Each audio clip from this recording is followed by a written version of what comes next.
ஆலா இன்னொரு வாட்டி நான் சொல்றேன், அவர் இன்னொரு வாட்டி இந்த மாதிரி அமக்கலம் பண்ணினா என்ன கூப்பிடுங்க, கேமராவோட நான் ஆள் அனுப்புறேன்.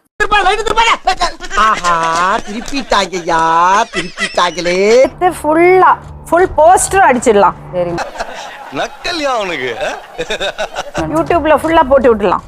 காலையில என்ன விளையாட்டு காட்டுறாங்க, எப்படி எல்லாம் சோதிக்கிறாங்க, பொழுது விடிய விட மாட்டேங்கிறாங்களே ஐயா. பொம்பளை பிள்ளைங்களை நல்லா படிக்க வச்சீங்கன்னா அவங்க அவ்வளோ பெருமை சேர்ப்பாங்க உங்களுக்கு.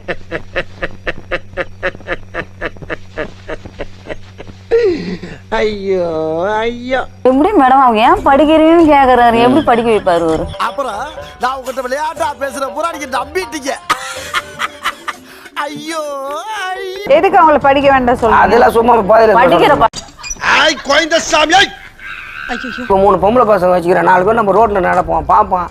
இப்போ இவன் அப்பங்காரன் இவன் அம்மாக்காரன் அது சொல்ல மாட்டாங்க. அதெல்லாம் என்ன டெய்லி போய் தண்ணி அடிக்கிறீங்களா? அப்ப யாரும் பார்க்க மாட்டாங்க. என்னெல்லாம் இருந்தனா இந்த அப்ப யாரும் பார்க்க மாட்டாங்களோ? குடும்பம்னு என்னென்ன. ஹலோ எக்ஸ்கியூஸ் மீ, ஒரு ஆர்டரா ஃப்ளோவா போயிட்டு இருக்கல, கூட கூட பேசினா மறந்துட மாட்டேன். அப்ப யாரும் பார்க்க மாட்டாங்களோ? தண்ணி இல்ல அது எங்க தெருக்கே தெரியும், எங்க ஊருக்கே தெரியும் என்னை பத்தி. அப்புறம் கேளுங்களா, ஒரு ஆளு கூட தவறா சொல்ல மாட்டாங்க. அவன் அப்படிதான், அதுக்கப்புறம் அவன் சரியாயிடுவான்.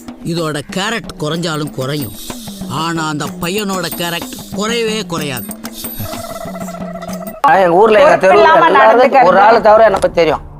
நான் பேசிட்ட கூட மறுநாள் என்னன்னு கேட்க மாட்டாங்க. நான் மண்ணா இருப்பேன், அதுவும் கடைசி திருட்டத்தனால திருப்பி கேட்க மாட்டாங்க யாரும்.